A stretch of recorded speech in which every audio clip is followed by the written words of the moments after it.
მოგესალმებით ძვირფასო მსმენელებო. მე არასოდეს მიმუშავია თანამედროვე არქიტექტურის საკითხებზე. ამ სფეროს შევეხე მხოლოდ იმიტომ, რომ ჩემს ბინაში ინახება ქართული საბჭოთა არქიტექტურის განვითარებაში გარკვეული დამსახურების მქონე ერთ-ერთი არქიტექტურის მიხეილ გაჩეჩილაძის არქივი.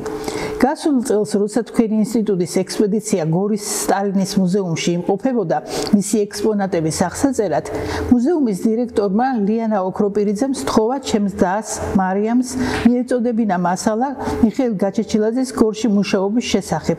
ვინაიდან სწორედ მისი მთავარი არქიტექტურობის დროს იქ აშენდა ნაგებობები, რომლებიც ჯერ კიდევ განსაზღვრავენ გორის არქიტექტურულ სახელს და რომელთაც 21 საუკუნეში განადგურების საფრთხე შეექმნათ. სტალინის მუზეუმის კოლექტივს სურს საზოგადოებას შეახსენოს ამ კულტურული მემკვიდრეობის გაფრთხილების აუცილებლობა. შევეცადე შესაძლების დაგვარად დავხმარებოდი მათ ამ საქმეში.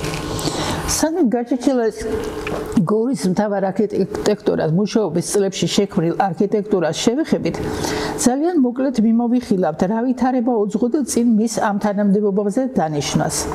მოგეხსენებათ, საქართველოში საბჭოთა ხელისუფლების დამყარებისთანავე დაიწყო მოსახლეობისათვის საბჭოთა წყობის შესატყვისი საცხოვრებელი პირობებისა და გარემოს შესაქმნელად ზრუნვა.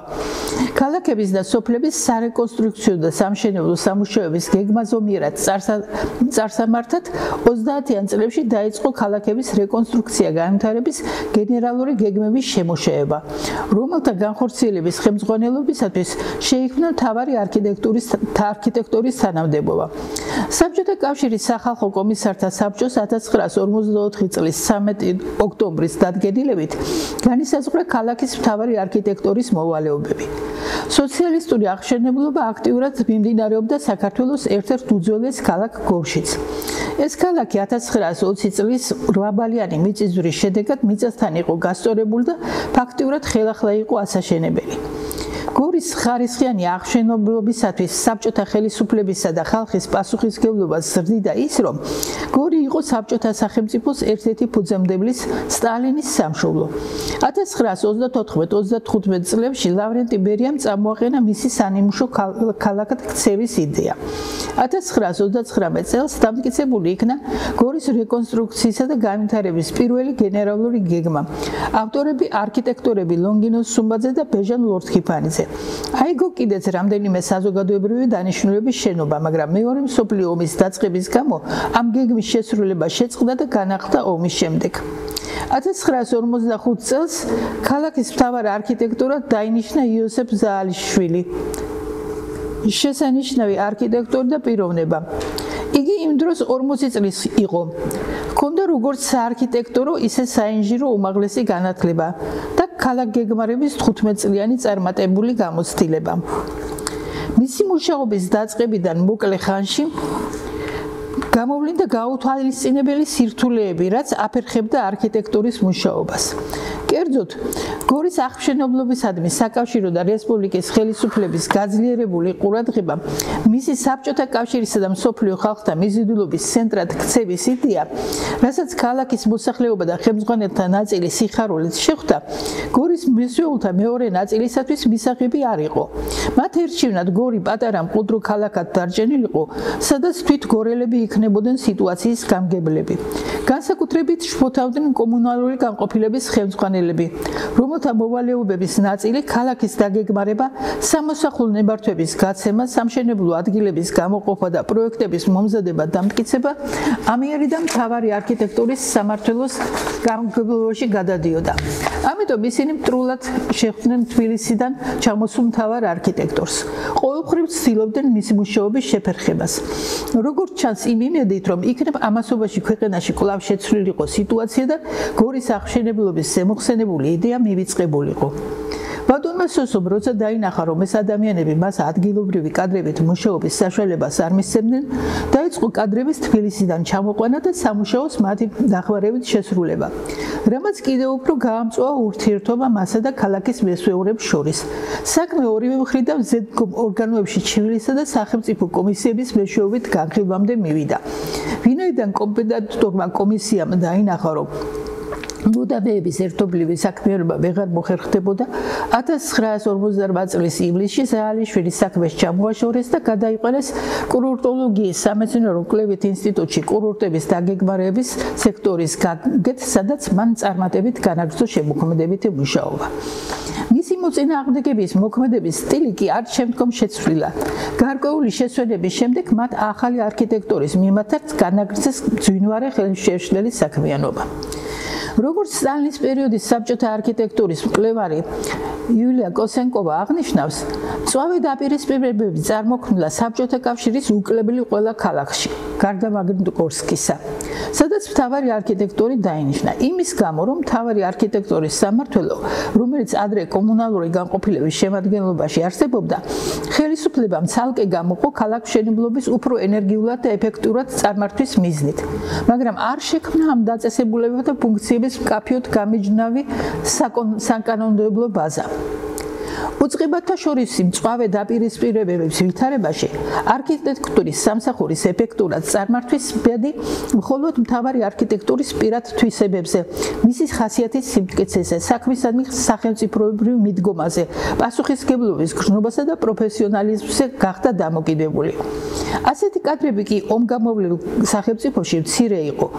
როგორც კოსენკოვა აღნიშნავს, მთავარი არქიტექტურის მოძებნა გაცილებით უფრო ძნელი იყო, ვიდრე არქიტექტორ დამგეგმარებლის.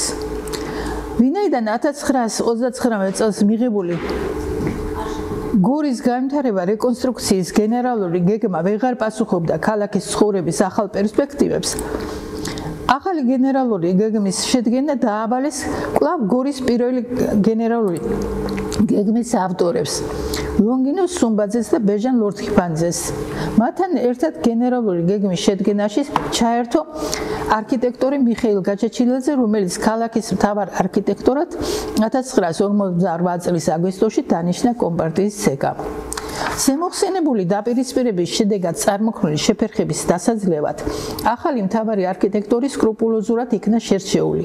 პარტიას გაჩეჩილაძე გამოცდილი ყავდა როგორც ომის, ისე შრომის ფრონტზე. იმ დროს იგი 37 წლის იყო, მრავალშვილიან ოჯახში გაზრდილს 14 წლის ასაკში ჰქონდა დაწყებული შრომითი საქმიანობა, ჯერ ძირულის ცეცხლგამძლე აგურის ქარხნის, შემდეგ ჭიათურის მაღაროს მუშად. გამოვლილი ჰქონდა ჯარი და ომი, წარჩინებით ჰქონდა დამთავრებული ჭიათურის სამთამადნო სასწავლებლების სამთო საინჟინრო სპეციალობა, შემდეგ ასევე წარჩინებით თბილისის ინდუსტრიული ინსტიტუტის საინჟინრო სპეციალობა და თბილისის სამხატვრო აკადემიის არქიტექტურის სპეციალობა. ნამუშევარი იყო რამდენიმე დაწესებულებაში. ყველა სასწავლო, სამხედრო თუ სამოქალაქო ორგანიზაცია და დაწესებულება, სადაც მას უსწავლია, უბრძოლია ან უმუშავია, ახასიათებდა როგორც უაღრესად ენერგიულ, თავდაუზოგავად მშრომელ, პასუხისმგებლობის გრძნობისა და დიპლომატიური და ორგანიზატორული უნარის მქონე, გულისხმიერ, თავაზიან, თანამშრომელთა მიმართ კორექტულ, ამავე დროს პრინციპულ, უმციკლო რეპუტაციის ადამიანს. სწრაფი, ხარისხიანი შრომისა და კარგი ორგანიზატორობისათვის იგი მრავალჯერ იყო დაჯილდოებული და 21 წლის ასაკში მიღებული იყო კომპარტიის წევრად. გორში გადმოიყვანეს თოიძის სახელობის სამხატვრო სახელოსნო სასწავლებლის დირექტორის მოადგილის თანამდებობიდან. ლონგინოს სუმბაძის და ლორთქიფანიძის მიერ 1939 წელს შედგენილი გორის რეკონსტრუქციის და განვითარების პირველი 15 წლიანი გენერალური გეგმა სპეციალისტთა მიერ შეფასებული იყო როგორც ერთ-ერთი საუკეთესო ქალაქგეგმარებითი პროექტი. ნინო ასათიანი აღნიშნავს, რომ იმ 7 ქალაქის თბილისი, ქუთაისი, ბათუმი, სოხუმი, ფოთი, გორი გეგმარებითი პროექტებიდან, რომელიც მას განხილული აქვს თავის მონოგრაფიაში, მხოლოდ გორის პროექტში აქვს ცენტრს წამყვანი როლი. აქ ცენტრი ძირითადი ქალაქგეგმარებითი იდეისა და ფუნქციის მატარებელია. ის მოხერხებულადაა განთავსებული ისტორიულად ჩამოყალიბებული ცენტრის ადგილას და გააზრებულია როგორც ყველა ძირითადი ქუჩის კვანძი. დამგეგმარებლებს დაუნახავთ და სათანადოდ გამოუყენებიათ ამ პატარა ქალაქის ლანდშაფტის საკვირველად კარგი ქალაქგეგმარებითი მონაცემები. პირველი, ქალაქს სამი მხრიდან მდინარეები საზღვრავს.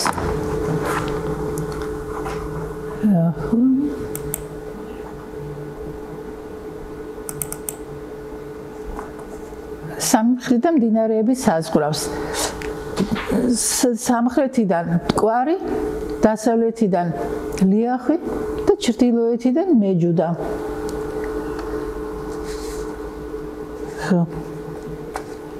მეოთხე მხრიდან კი ქვერნაქის მაღლობი. აი ესა. მაშინდელი გორი ამ ბუნებრივ საზღვრებში თითქმის ეტეოდა. ბაკეზე განლაგებულ ქალაქს აქვს ბუნებრივი გეოგრაფიული და ისტორიული აქცენტი, დაახლოებით მის ცენტრში მდებარე მაღალი ბორცვისა და ზედ აღმართული უძველესი ციხის სახით. 1920 წლის დამანგრეველი მიწისძვრის ხსოვნის გამო მე-20 საუკუნის 50-იან წლებამდე აქ აკრძალული იყო სამსართულიანსა უფრო მაღალი შენობის აგება. ასე რომ ბუნებრივ საზღვრებში მოქცეულ ქალაქს ბუნებრივად რეგლამენტირებული ჰქონდა შენობათა სართულიანობაც. გორის ლანდშაფტი საკმაოდ მშვიდია, არ გამოირჩევა რელიეფის დონეების კონტრასტულობით. ციხის ბორცვი ჰორიზონტალურადაა გამფენილი და მკვეთრად არ ძაბავს რელიეფს. ასე რომ თვით ლანდშაფტი კარნახობდა არქიტექტურებს შეენარჩუნებიან განაშენიანების ტრადიციული სიმშვიდე, მეტწილად ჰორიზონტალური გამფენილება. მეხუთე, ქალაქის შემოფარგლელი მდინარეები იძლეოდნენ ქალაქის ცენტრალური ნაწილისაგან სამრეწველო და სასოფლო-სამეურნეო ზონების თავისუფლად გამეჯვნის საშუალებას. ქალაქ გეგმარებლებმა მოახდინეს ქალაქის მყაფიო ფუნქციონალური ზონირება. ყველა სამრეწველო ობიექტი გადაიტანეს მტკვრის მარჯვენა ნაპირზე რკინიგზის სადგურის უკან. აი ეს არის ეს მტკვრის მარჯვენა ნაპირი, აქეთ არის მთა. აქ პატარა ადგილია და აქ განთავსდა ყველა საწარმო, რაც მაშინ იყო გორში. და ნაწილი კიდევ აქეთ მარცხენა ნაპირზე, მტკვრის მარცხენა ნაპირზე.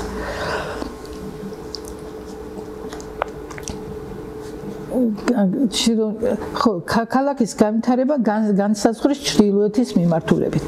ქალაქის არქიტექტურულ სივრცითი სახის გადაწყვეტას საფუძვლად დაედო გორის ისტორიულ რევოლუციური მნიშვნელობის წარმოჩენა.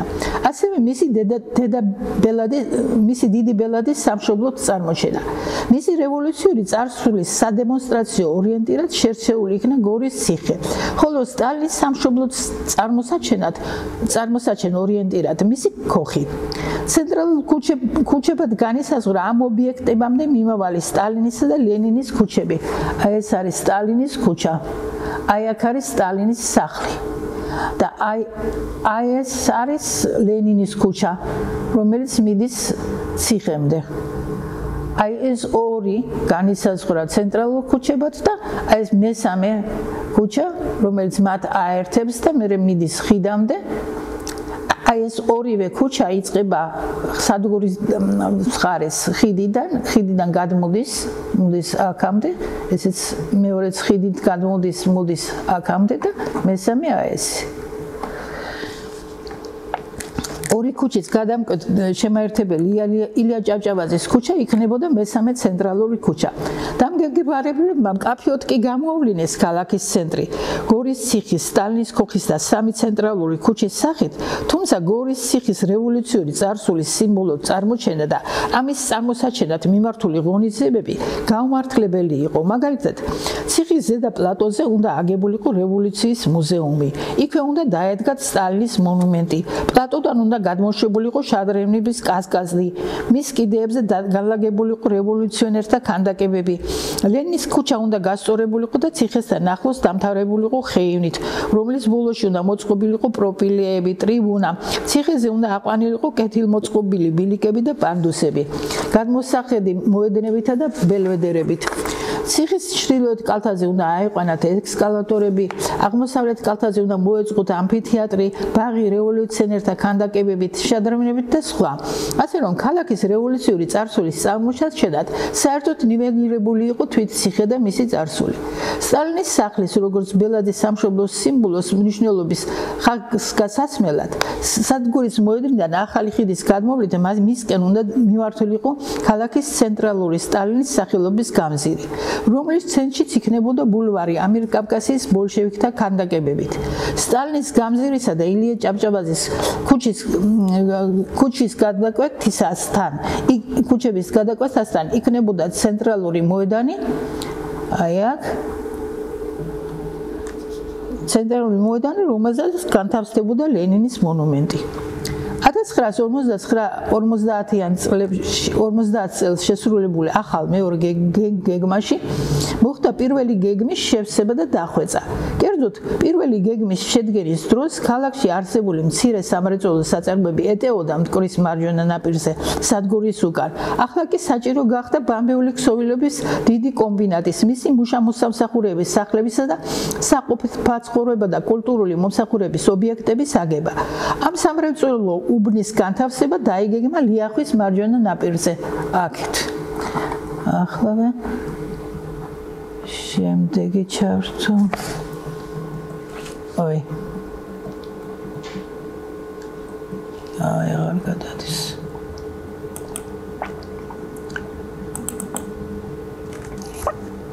დაიგეგმა მარჯვენა ნაპირზე. ეს არის მეორე გეგმა. სადგურის ახლა საჭირო გახდა ამ ახალი უბნის განთავსება დაიგეგმა ლიახვის მარჯვენა ნაპირზე. იგი ლიახვზე გადებული ხიდით დაუკავშირდა ქალაქის სერს. სატვირთო რკინიგზა და რკინიგზის სადგურის განლაგება დაიგეგმა ლიახვგადაღმა. გორის ციხეს ჩამოაშორეს რევოლუციური წარსულის წარმოჩენის ფუნქცია. გადაწყდა მისი გამაგრება, რესტავრირება, ყურადღების მის ისტორიულ წარსულზე გამახვილება. მუზეუმის შენობის აგება დაიგეგმა სტალინის სახლის უკან. განისაზღვრა სტალინის პროსპექტისა და მოედნის მდებარეობა და ზომები. გადაწყდა სტალინის გამზირზე მხოლოდ ერთი ძეგლის, სტალინის მოედანზე სტალინის მონუმენტის დადგმა. დაიგეგმა სანაპიროების გამაგრება და კეთილმოწყობა. დაემატა გამწვანების ზონები და სხვა. გეგმა ითვალისწინებდა ქალაქის ყველა საჭიროებას. დამგეგმარებელ არქიტექტორებთან ერთად მთავარი არქიტექტორიც მონაწილეობდა გეგმის შემუშავებაში და წითელი ხაზების დადგენაში. 1950 წლის თებერვალში გეგმა დაამტკიცდა, მისი განხორციელების ხარისხი და ტემპი მნიშვნელოვნად იყო დამოკიდებული მთავარი არქიტექტორის უნარიან ხელმძღვანელობაზე. ქალაქი მთლიანად ჩაეფლო ხარაჩოებში. მთავარი არქიტექტორი იყო ყველგან, ის იბრძოდა, რათა საპროექტო ორგანიზაციებს პროექტები მოემზადებინათ დროულად, ხარისხიანად და შემსრულებელთათვის ზედმიწევნით გასაგებად, ხოლო მშენებლებს პროექტები განეხორციელებინათ ზუსტად და ხარისხიანად. როგორც ინჟინერი მონაწილეობდა სამშენებლო სამუშაოებში. იგი მთელი არსებით ჩართული იყო ქალაქის ცხოვრებაში, აქტიურად მონაწილეობდა ქალაქის საბჭოს და პარტ ორგანიზაციის მუშაობაში, სისტემატურად ბეჭდავდა სტატიებს გორის გაზეთ სტალინელში, იღწვოდა გორის რაიონის სოფლებში ხარისხიანი საზოგადოებრივი შენობების აგებისათვის. მან თვითონაც საკუთარი პროექტით ააგო რამდენიმე შენობა გორში და გორის რაიონის სოფლებში. პარალელურად უწევდა სისტემატური ბრძოლა ოპოზიციის მავნებლურ საქმიანობასთან. მთავარი არქიტექტორი ხედავდა, რომ ოპოზიციის იმედი ქვეყანაში სიტუაციის მალე შეცვლის შესახებ რეალური იყო. მოვლენები მართლაც სწრაფად იცვლებოდა. ამიტომ თავს არიზოგავდა სამუშაოს, რაც შეიძლება სწრაფად და ხარისხიანად შესასრულებლად. სიტუაციის შეცვლის საშიშროებას ხედავდნენ სხვა არქიტექტორები და მშენებლები და ხარში ედგნენ მთავარ არქიტექტორს. მშენებლობა სწრაფად მიიწევდა წინ. შესაბამისად, თანდათან უფრო ძვინარე ხდებოდა ოპოზიცია. მიხეილ გაჩეჩილაძე დიდხანს ითმენდა გაუთავებელ ცილის წამებებს და მისთვის დისკომფორტის შესაქმნელად მიმართულ კომისიებს, რომლებიც მუშაობაში ვერანაირ ნაკს ვერ პოულობდნენ, მაგრამ მაინც გაუთავებლად ამოწმებდნენ. როცა დიდი შენობების აბსოლუტური უმრავლესობა დასრულდა, ნაწილი კი მიყვანილი იყო თითქმის დასრულებამდე და მათ დასრულებას საფრთხე აღარ ემუქრებოდა. 1956 წლის ნოემბერში გაჩეჩილაძე საკუთარი განცხადების საფუძველზე თანამდებობიდან გადადგა და სამუშაოდ გადავიდა გორის კვლევით ინსტიტუტში ჩაქრა.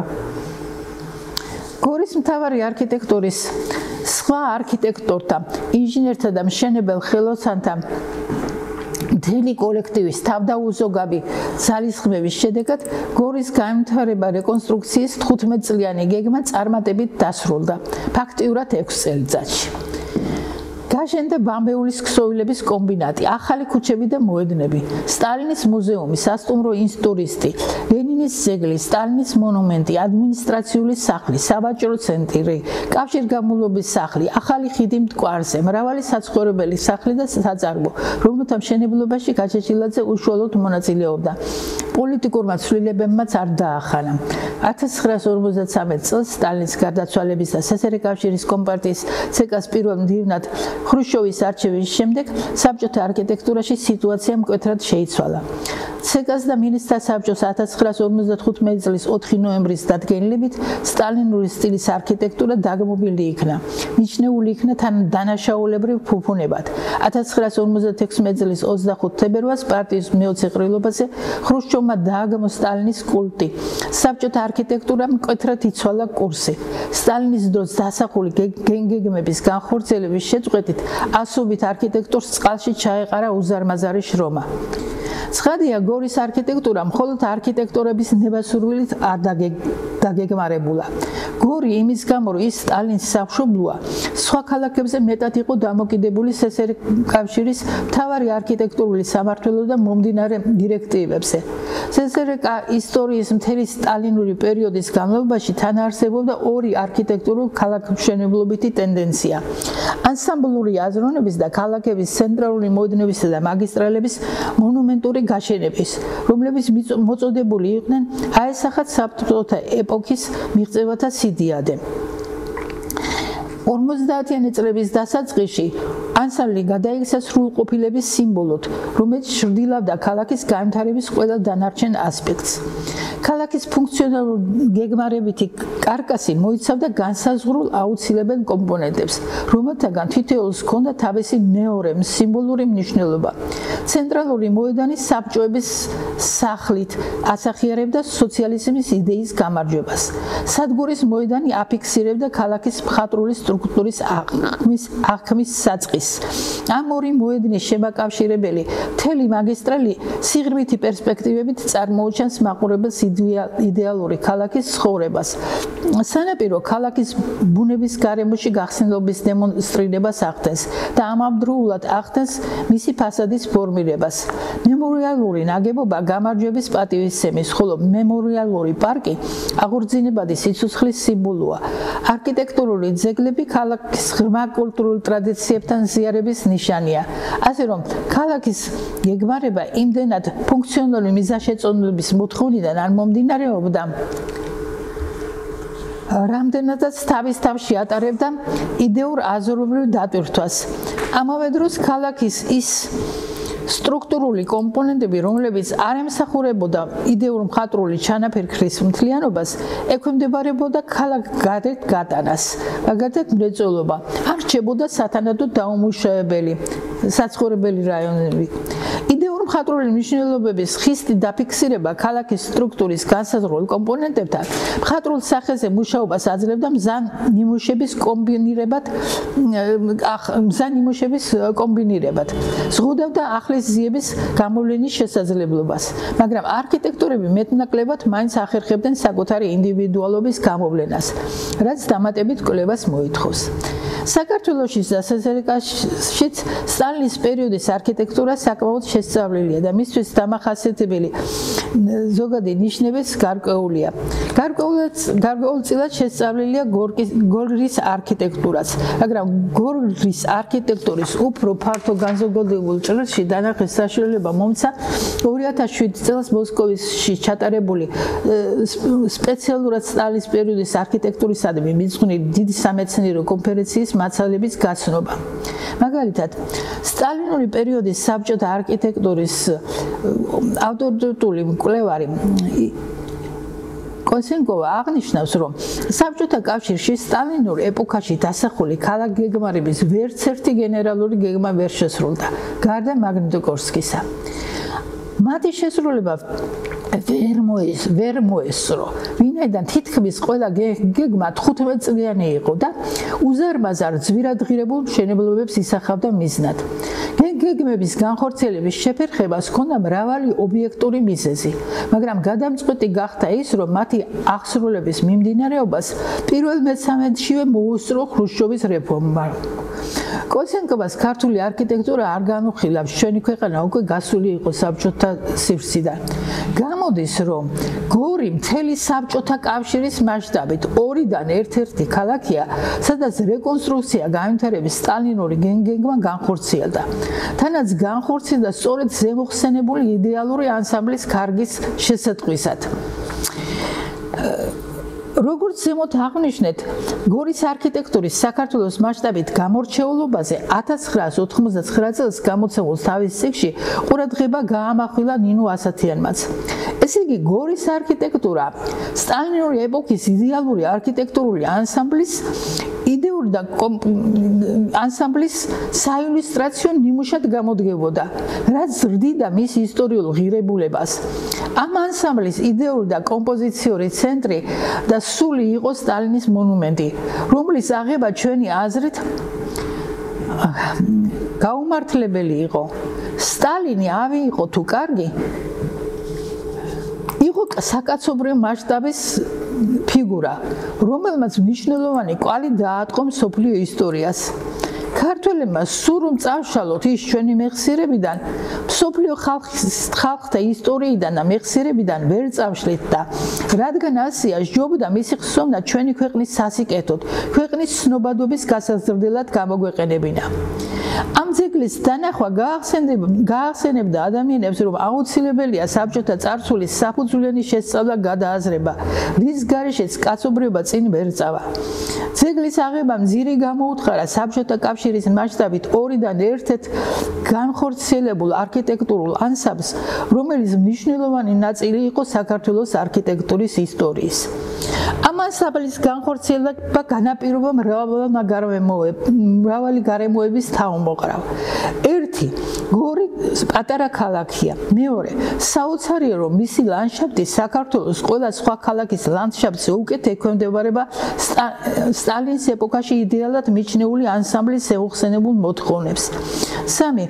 გორს როგორც სტალინის სამშობლო შეუფერხებლად მიეწოდებოდა საჭირო სამშენებლო მასალები. 4. გორი დაგეგმეს და ააშენეს საქართველოსა და საბჭოეთის საუკეთესო არქიტექტორებმა, ინჟინერებმა და ხელოსნებმა. 5. ქალაქს ჰყავდა ძალიან ყოჩაღი, ერთგული და თავდაუზოგავად მზრუნველი მთავარი არქიტექტორი. 6. გორი აშენდა განსაკუთრებული პასუხისმგებლობითა და სიყვარულით. გორის რეკონსტრუქცია განვითარების გეგმების შედგენა განხორციელებაში მონაწილეობდნენ არქიტექტორები: ლონგინო სუმბაძე, ბეჟან ლორთქიფანიძე, არჩილ ქურდიანი, ქეთევან ფორაკიშვილი სოკოლოვა, ზაქარია და ნადეჟდა ქურდიანები, მიხეილ შავიშვილი, იოსებ ზაალიშვილი, მიხეილ გაჭაჭილაძე, ჩაჩანიძე, შალვა თავაძე, მიხეილ ჩხიკვაძე, მიხეილ ბუზოღლი, სატუნცი, ვახტანგ ბერიძე, მიხეილ ნეპრინცევი, გლესერი, გამბაროვა, ხვახვახიშვილი და სხვები.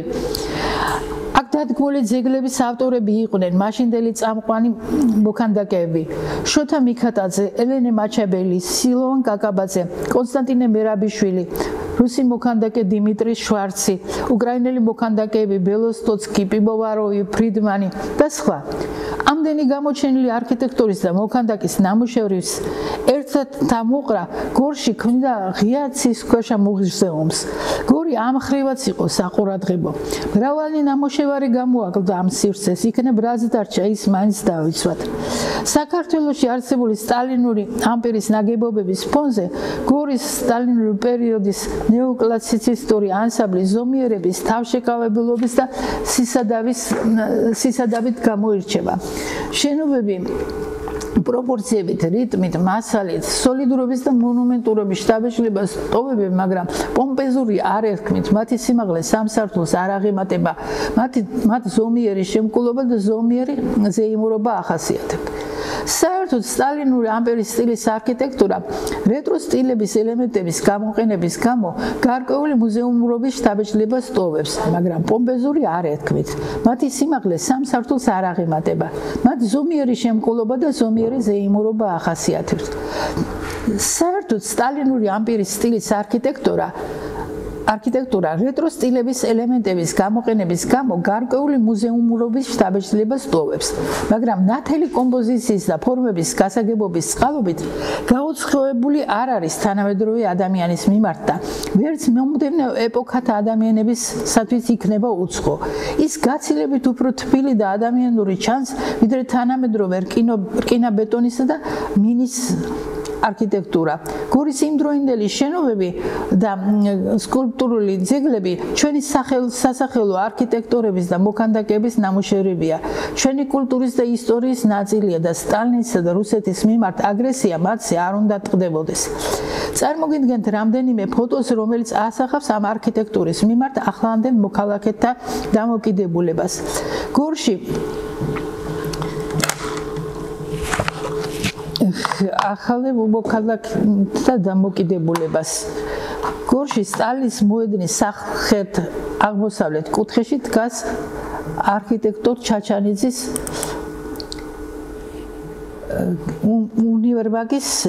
უნივერმაღის შენობა. ყოფილი უნივერმაღის, რომელიც მთის ფონზე აღიქმებოდა.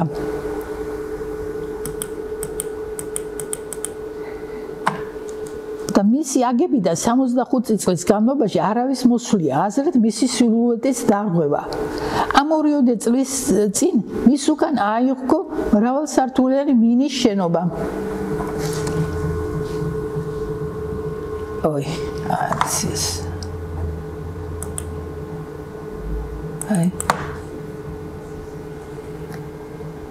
მინის შენობა არ მაქვს კარგი ფოტო. აი ეს უკან ეს შენობა არის მწვანე და ლაპლაპებს. რომელიც ზედა რამდენიმე ლურჯ-მწვანეთ მოლაპლაპე სართული ახლა უნივერმაღის შენობის ნაწილად აღიქმება. ძალიან აუშნევებს მას და მთლიანად მოედანს. საინტერესოა რა აუცილებელი იყო ასეთი უსახური შენობის მაინცსა და მაინც ცენტრალური მოედნის ფონზე აგება. რატომ არავინ შეეწინააღმდეგება ამის გამკეთებელს.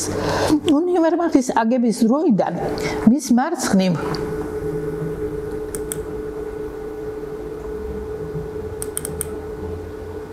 მარცხნივ იყო საკმაოდ დიდი სივრცობრივი ნიშა. აი აქ ჩანს რომ იყო სიცარიელი. აი ნიშა არის და შორს ჩანს სხვა ნაგებობა.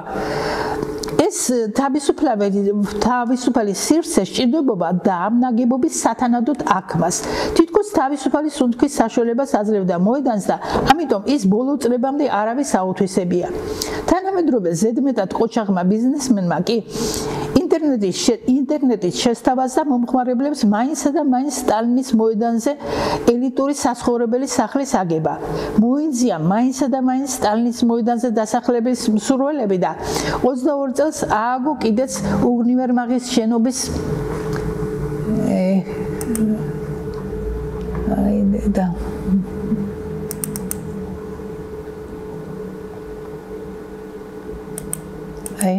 აი ეს ნაგებობა.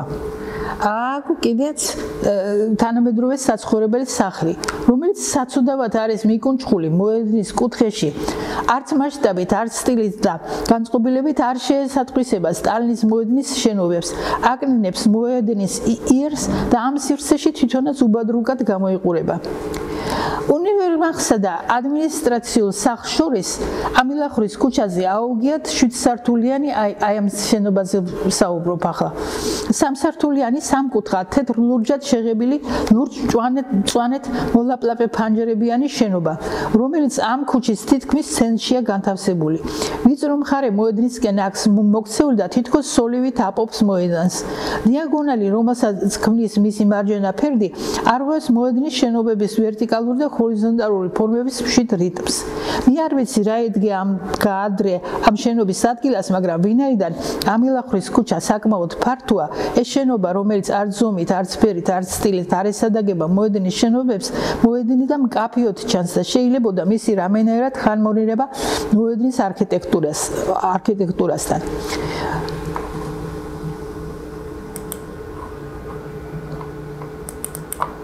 უნივერმაღის მოპირდაპირედ სტალინის მოედნისა და პროსპექტის კუთხეში მდგომ საკონსერვო ქარხნის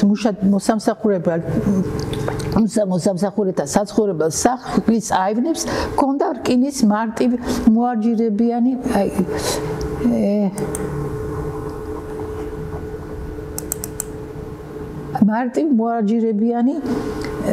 მარტივ ორნამენტიანი მოაჯირები, რომელიც შეუცვლიათ ეს თუ არ ჩავაქრე ისე ვერ გადამყავს და აი ასეთი იყო და აი ასეთი მოაჯირები ქონდა და შეცვალეს აი ამით ეხლა გაჩვენებთ აი სად იპოვა ასეთი რამე სად ნახა საერთოდ რომელიც მოაჯირებით რომელიც აჟუროლის ხელი მინისებური მოაჯირებით აივნის ცემენტის ბაქანი კი პლასტიკაზის მსგავსი მასალის კოლოფებით შეუფუთავთ როგორც ჩანს როცა ეს კეთდებოდა გორში საერთოდ არ არსებობდა არქიტექტურის სამსახური და არც ქალაქის მერია მუშაობდა სათანადოდ თორემ როგორ დაუშვებდა ქალაქის ცენტრალურ მოედანსა და გამზირზე მდებარე სახლის ასეთ შეკეთებას როგორც გავიგებ მოედანზე მდებარე შავიშვილის მიერ დაპროექტებული ადმინისტრაციული შენობა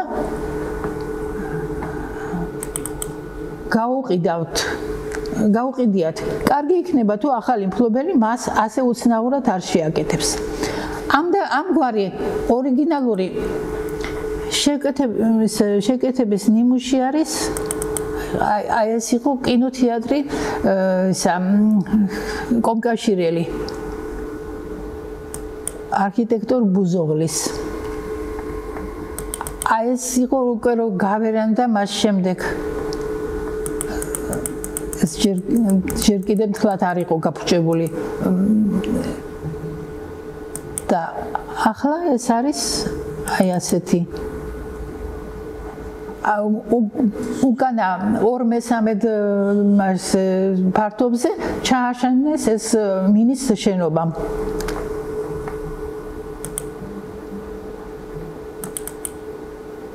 აი ეს არის წინ ესე იგი მიაშენეს ეს კიბეები ქვემოთ ყვითელი ფილები დააგეს და ზემოთ ეს გაკეთდა მაგრამ ადგილობრივებმა მითხრეს რომ სხვანაირად ვერ ხერხდებოდა ამ ნაგებობის თუნდაც ფრაგმენტის გადარჩენა მხოლოდ ეს უარყოფითი მაგალითები არ არის გორში სტალინის დროინდელი არქიტექტურის სადმი გამოხატული არის ერთი ბედნიერი გამონაკლისიც ახლავე ვისაც მე ამ რაკენ უნდა მადლობა გამოუცხადო ამ ძეგლის აღმდგენელს ბატონ ვახტანგ კარიჭაშვილს ბიზნესმენს აიღურეთ ეს არის შიგა მხრიდან ეს შიდა მხრიდან არის ეს ნაგებობა 2008 წელს გამოუცხადებიათ არქიტექტურის ძეგლად და მიუხედავად ამისა რომ არქიტექტურის ძეგლად აქვს ესე იგი კულტურული მემკვიდრეობის ძეგლად აქვს აი ასეთ მდგომარეობაში იყო ამ 3 წლის წინ და ეს რესტავრაცია გააკეთა ბატონმა კარიჭაშვილმა დიდი მადლობა მასაც და რესტავრატორსაც. რა თქმა უნდა, ახალ დროებას თავისი არქიტექტურა მოაქვს, მაგრამ როცა შესაძლებელია რომ ახალი აბაშენოთ ისე რომ ძველი და ღირებული შევინარჩუნოთ, რატომ არ უნდა მოვიქცეთ ასე? ზემოხსენებული უარყოფითი მაგალითები რომ მოვიყვანეთ, ყველა შემთხვევაში შეიძლება უკეთესი გამოსავლის პოვნა თუ მომინდომებდით. მიმაჩნია რომ ჩვენმა ქვეყანამ ბევრი დაკარგა გორში კაცობრიობის ისტორიაში ერთ-ერთი მნიშვნელოვანი ეპოქის საილუსტრაციო მასალის ნაწილის განადგურებით. რა თქმა უნდა, გორი აქტიურად განაგრძობს შენება-განვითარებას. მისი ისტორიული მემკვიდრეობის გაფრთხილება და დაცვა მხოლოდ დაეხმარება ქალაქის წინსვლას. იმედი გვაქვს, რომ ქვეყნის ხელმძღვანელობა ხელს შეუწყობს გორის და სხვა ქალაქების არქიტექტურული სამსახურის გაძლიერებას და გაზრდის მათ პასუხისმგებლობას ქალაქების კულტურული მემკვიდრეობის ძეგლების დაცვისა და ახალმშენებლობების გონივრულად და ხარისხიანად წარმართვისათვის. რაც შეეხება სტალინის მონუმენტს და სხვა ძეგლებს, მე როგორც ერთი რიგით მოქალაქეს მიმაჩნია, რომ მომავალში ვანდალიზმის თავიდან ასაცილებლად ძეგლების ხელმყოფნი აუცილებლად უნდა ისჯებოდნენ. ძეგლების დადგმა ან აღება სპეციალისტების, ხელისუფლებისა და ხალხის წარმომადგენელთა ერთობლივი გადაწყვეტილებით უნდა ხდებოდეს. გორის სტალინის ძეგლი კი რადგან უკვე აღებულია, დაცული უნდა იქნას და როცა სტალინის და მისი ძეგლის მიმართ დამოკიდებულება გადაიხედა, შეიძლება მისი აღდგენის საკითხიც დადგეს. მადლობთ ყურადღებისთვის.